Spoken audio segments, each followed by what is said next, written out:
মানুষ গড়তে পারো, তাহলে মানুষের মন এত নোংরা কেন? মানুষের মন বলতে ধরতে গেলে নাই।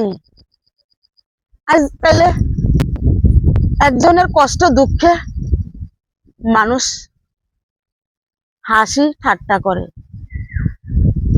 কোথায় কাকে তাকে সহযোগিতা করব,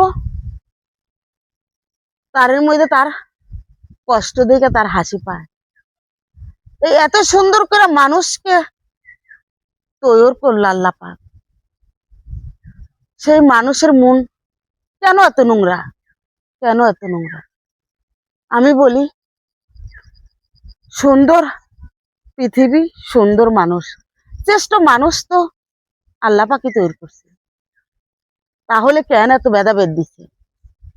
বড় লোক ছোট লোক গায়ে লেখা দেয় নাই, তবুও জানি বড় লোককে ছোটরা ভয় করে হাঁটে। কিসের জন্য জানেন? আল্লাহর দিদার পাওয়ার জন্য। গরিবে বড় লোককে সম্মান,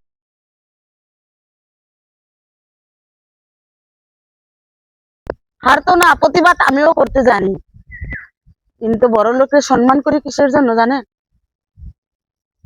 আমি আল্লাহর দিদার পাইতে চাই, আমি আল্লাহর কাছে মহান হইতে চাই, আমি আল্লাহর কাজ করতে চাই, আমি আল্লাহর কাছে ভালো থাকতে চাই।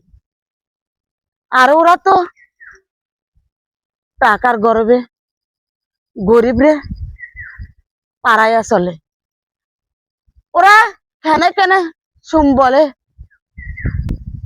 রেস্কাই থেকে ধরে নাতি দিয়ে হালাইয়া দেব। কতটা টাকার গরম হইলে একটা রিস্কাওয়ালারে নাতি দিতে পারে?